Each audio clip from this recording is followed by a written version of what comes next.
Saudara yang kasih dalam nama Yesus, biarlah semua kita dipenuhkan Tuhan dengan kuasa Roh Kudus.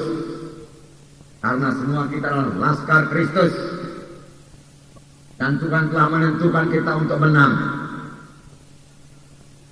Dalam peperangan rohani bagi setiap anak-anak Tuhan, Tuhan bukan hanya mengendaki terhadap setiap anak-anaknya menang, tetapi Tuhan sudah menentukan bahwa setiap anak-anaknya pemenang. Kita memang harus melakukan peperangan rohani, dan Tuhan telah menentukan kita semua untuk menang. Tuhan tidak mau seorang pun anaknya kalah. Saudara boleh berkemenangan, saya boleh berkemenangan.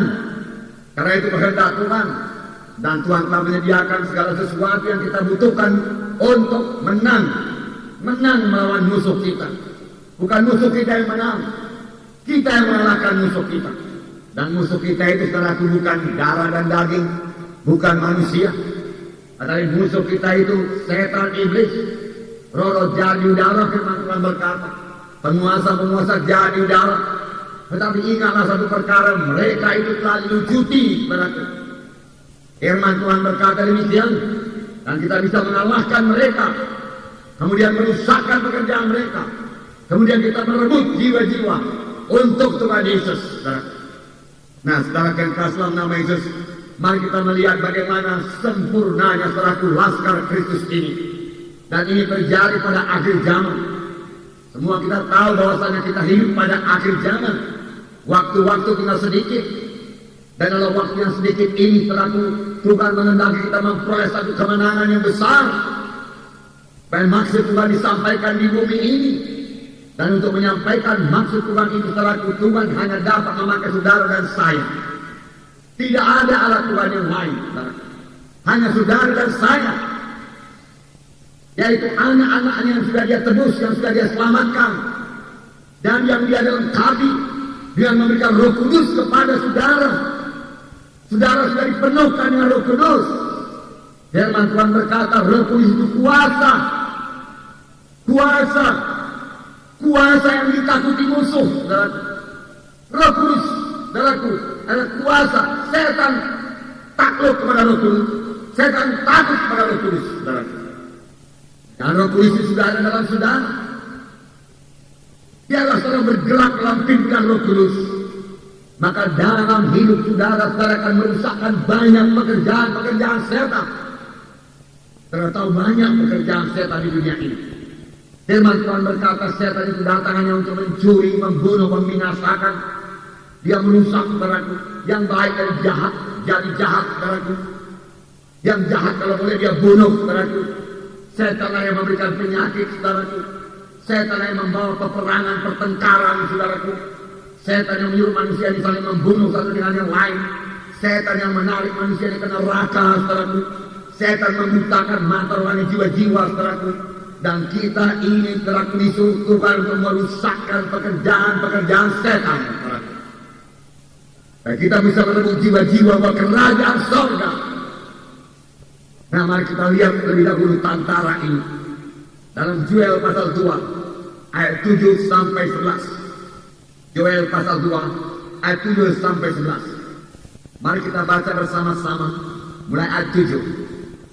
Seperti pahlawan mereka berlari, seperti prajurit mereka naik tembok. Mereka masing-masing berjalan terus dengan tidak membelok dari jalannya. Mereka tidak berdesak-desakan. Mereka berjalan terus masing-masing di jalannya. Mereka menerobos pertahanan dengan tombak. Mereka tidak membiarkan barisannya terputus. Mereka menyerbu ke dalam kota. Mereka berlari ke atas tembok. Mereka memanjat ke dalam rumah-rumah. Dan mereka masuk melalui jendela-jendela seperti pencuri. Di depannya bumi gemetar. Langit bergoncang. Matahari dan bulan menjadi gelap. Dan bintang-bintang menghilangkan cahayanya. Dan Tuhan memperdengarkan suaranya. Di depan tantaranya, pasukannya sangat banyak. Dan pelaksana firman-Nya kuat. Betapa hebat dan sangat dahsyat hari Tuhan. Siapakah yang dapat menahannya? Inilah pahlawan-pahlawan Kristus pada akhir zaman. Laskar Kristus pada akhir zaman.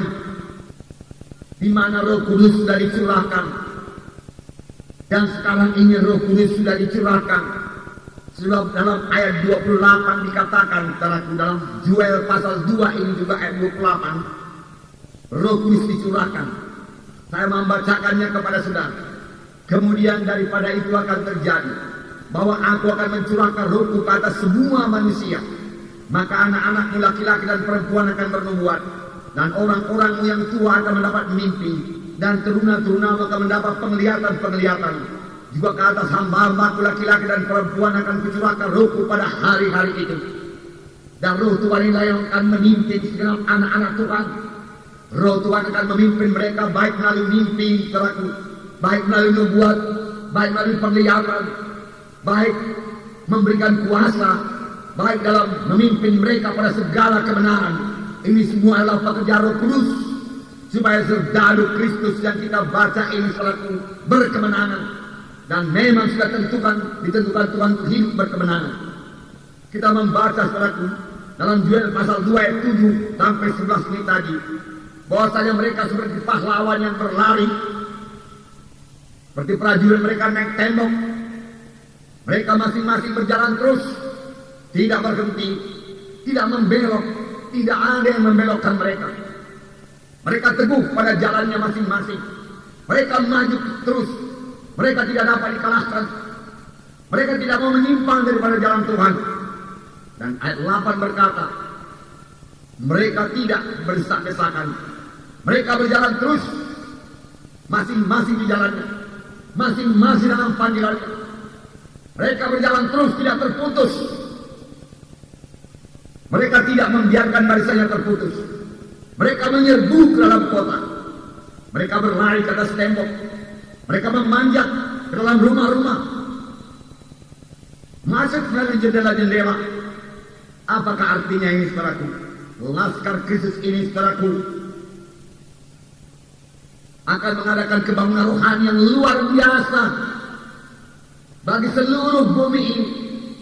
Mereka akan mempengaruhi kota-kota buat Tuhan. Mereka akan merebut desa-desa buat Tuhan. Mereka akan menerobos masuk ke rumah-rumah, yang berarti mereka akan menerobos masuk dalam keluarga-keluarga. Mereka akan menerobos masuk ke dalam pemuda-pemudi, sehingga pemuda-pemudi diselamatkan, remaja-remaja diselamatkan. Dan kalau orang tuanya melarang, saudara, mereka masuk dari jendela. Saudara, ini hanya gambaran secara kiasan saja. Dan kita mengerti bahwasanya Injil Tuhan pada akhir zaman yang dibawa oleh serdadu Kristus, laskar Kristus, tidak bisa dibendung, tidak bisa ditahan oleh apapun juga. Mereka akan menyampaikan maksud Tuhan. Siapakah laskar Kristus ini, saudaraku? Saudaraku, tidak lain daripada saudara dan saya. Dan ini terjadi sebagai akibat daripada pencurahan Roh Kudus.